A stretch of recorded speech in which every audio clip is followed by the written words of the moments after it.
नमस्कार, मैं हूं हेमेंद्र शर्मा और आप देख रहे हैं एमपी राउंडअप। सिवनी में कथित तौर पर गौमांस का भंडारण करने वाले 2 आदिवासियों की पिटाई के बाद हुई हत्या के बाद गुरुवार को कांग्रेस पार्टी का एक प्रतिनिधिमंडल पीड़ित परिवारों से मिलने उनके घर पहुंचा।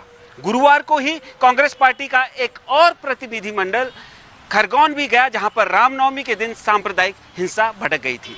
सिवनी में विधानसभा में नेता प्रतिपक्ष डॉक्टर गोविंद सिंह ने बजरंग दल और आरएसएस के ऊपर आरोप लगाते हुए कहा कि यदि कोई आरोपी भी था तो उसको सजा देना न्यायालय का काम है, ना कि बजरंग दल और आरएसएस के लोगों का। डॉक्टर गोविंद सिंह ने यह भी आरोप लगाया कि जो लोग मर्डर के आरोप में गिरफ्तार हुए हैं उन लोगों के सत्तारूढ़ भारतीय जनता पार्टी के साथ सीधे संबंध है।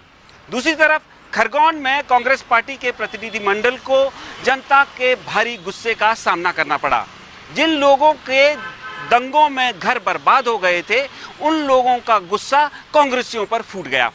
तो सवाल ये है कि ये जो 2 घटनाएं मध्य प्रदेश में हुई हैं, खरगोन में सांप्रदायिक हिंसा और सिवनी में आदिवासियों की हत्या, क्या इनका मध्य प्रदेश की राजनीति पर कोई असर पड़ने वाला है? और यदि हाँ, तो इनका भारतीय जनता पार्टी और कांग्रेस पार्टी को क्या लाभ और क्या नुकसान होने वाला है? इसका विश्लेषण करने के लिए हमारे साथ थोड़ी ही देर में मौजूद होंगे senior journalist mister Abhilash Khandekar. लेकिन उससे पहले एक नजर प्रदेश की बाकी अहम खबरों पर। खरगोन शहर में रामनवमी के दिन हुई सांप्रदायिक हिंसा के 25वें दिन गुरुवार को कांग्रेस पार्टी का एक डेलीगेशन प्रभावित इलाकों का दौरा करने पहुंचा, जहां पर एक पक्ष के लोगों ने प्रतिनिधिमंडल का घेराव कर दिया। घेराव करने वाले लोगों का आरोप था कि कांग्रेस पार्टी को इतने दिनों बाद क्यों होश आया। डेलीगेशन ने गुस्साए लोगों को समझाने की कोशिश की कि वे कर्फ्यू लगे होने की वजह से खरगोन नहीं आ पाए, लेकिन कोई उनकी बात सुनने को तैयार नहीं था। सिवनी में 2 आदिवासियों की कथित तौर पर गोमांस भंडारण करने के बाद हुई हत्या में एक नया मोड़ आ गया है। हत्या से पहले का एक और वीडियो सामने आया है, जिसमें आरोपियों के साथ एक पुलिस वाला भी नजर आ रहा है।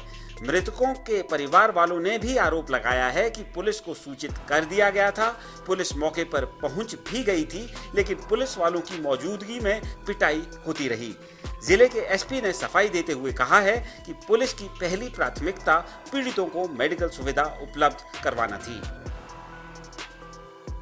मध्य प्रदेश के ऊर्जा मंत्री प्रद्युम्न सिंह तोमर ने दावा किया है कि बिजली संकट से निपटने के लिए विदेशों से कोयला आयात किया जाएगा, जिसका टेंडरिंग प्रोसेस शुरू कर दिया गया है। जबलपुर में पत्रकारों से बात करते हुए तोमर ने कहा कि विदेशों से लगभग 7.5 लाख मीट्रिक टन कोयला आयात किया जाएगा, जबकि प्रदेश में इस वक्त 2.5 लाख मीट्रिक टन कोयला उपलब्ध है। और अब बारी खरगोन में हुई सांप्रदायिक हिंसा और सिवनी में आदिवासियों की हत्या से मध्य प्रदेश की राजनीति में मची उथल पुथल की। और इसका विश्लेषण करने के लिए हमारे साथ मौजूद हैं senior journalist mister Abhilash Khandekar. Sir, आपका स्वागत है। सर, सबसे पहले तो सवाल कि जो खरगोन में वायलेंस हुआ और जो सिवनी में जो आदिवासियों की हत्या हुई, क्या इसके कोई पॉलिटिकल रिपरकशंस मध्य प्रदेश में होंगे?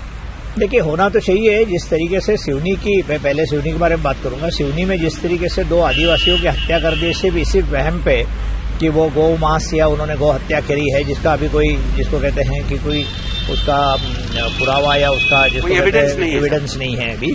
तो एक तरफ तो अमित शाह जी जो गृह मंत्री, वो आके मध्य प्रदेश सरकार की तारीफ करके गए कि ट्राइबल के लिए, मतलब आदिवासियों के लिए मध्य प्रदेश सरकार काफी कुछ कर रही है। और इधर सिवनी में 2 जिस तरीके से मारे गए हैं, मतलब ये नहीं कह रहा हूं मैं कि कहीं पर किसी इस तरीके से दुर्घटना नहीं हो सकती, लेकिन जिस तरीके से बजरंग दल के लोगों ने उनको घर में जाके रात को बेरहमी से मारा पीटा और वो अस्पताल में जाने के पहले ही दम तोड़ दिया 2 आदिवासी लोगों की, तो ये बहुत ही दुर्भाग्यपूर्ण है और इसका निश्चित रूप से इसकी आलोचना की जानी चाहिए। रही बात इस चीज की कि राजनीति में इसका क्या फर्क पड़ेगा, तो मुझे लगता है कि राजनीति में चूंकि कांग्रेस बहुत ज्यादा इसको तूल नहीं दे पा रही है, ये मुद्दा पूरे देश भर के अखबारों में छपा, सारे टेलीविजन वालों ने दिखाया कि किस तरीके से हत्या हुई है और उनके घर में गोमांस मिला नहीं मिला, इस पे पुलिस झूठ बोल रही है। मध्य प्रदेश के गृह मंत्री नरोत्तम मिश्रा कुछ एक अलग स्टेटमेंट दे रहे हैं, वो बचाने में लगे हुए हैं बजरंग दल को।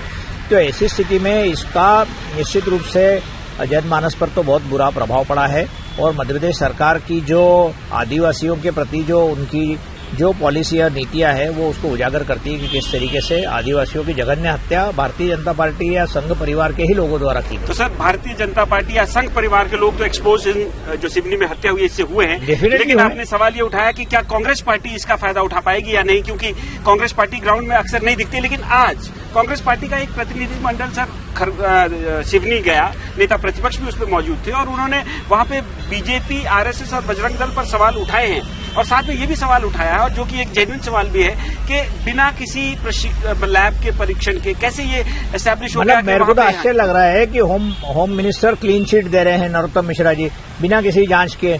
1.5 दिन या 2 दिन हुए इस घटना को और पहले से ही आप बिना किसी, आपने बिल्कुल सही प्रश्न पूछा कि किसी भी तरीके की जांच के पहले यदि होम मिनिस्टर इस तरीके से क्लीन चिट देने लग जाएंगे और वहां पुलिस की कार्रवाई को बिल्कुल सही ठहराएंगे तो ये तो गलत बात है ना। अभी तक तो इसकी पूरी इंक्वायरी हुई भी नहीं है, कुछ भी नहीं। और इंक्वायरी होने के बाद अब यदि कांग्रेस के लोग, डॉक्टर गोविंद सिंह भी वहां गए, बाकी लोग भी गए, वहां पर नकुलनाथ भी गए हैं, यदि वो वहां से कोई नया सबूत इकट्ठा करके लाके दिखाते हैं तो बात अलग है। लेकिन कांग्रेस की परिस्थिति जो आज हम खरगोन में देख रहे हैं कि खरगोन में पूर्व मंत्री विजयलक्ष्मी साधो को जिस तरीके से धक्का मार के और जिस तरीके से जिसको हूट किया गया, उससे पता लग रहा है कि खरगोन में तो हिंदू मुस्लिम ये लगभग पोलराइजेशन हो गया है, ऐसा लगता है। तो सर, खरगोन से ये एस्टैब्लिश हो रहा है, क्योंकि आज इतने दिनों बाद कांग्रेस पार्टी का डेलीगेशन वहां गया, कि जो दंगों से अमूमन पोलराइजेशन होता है, मतलब लोग वहां ये पूछ रहे हैं कि कांग्रेस इतने दिनों बाद क्यों गई। तो निश्चित उसका एक कारण हो सकता है कि इतने दिनों तक जब कर्फ्यू लगा हुआ था वहां पर और कर्फ्यू करीब 24-25 दिन बाद हटाया गया, तो निश्चित रूप से कल ही हटाया, तो इसलिए आज कांग्रेस के आसपास के वहां के लीडर्स वहां पर गए, लेकिन उनको हूट किया गया।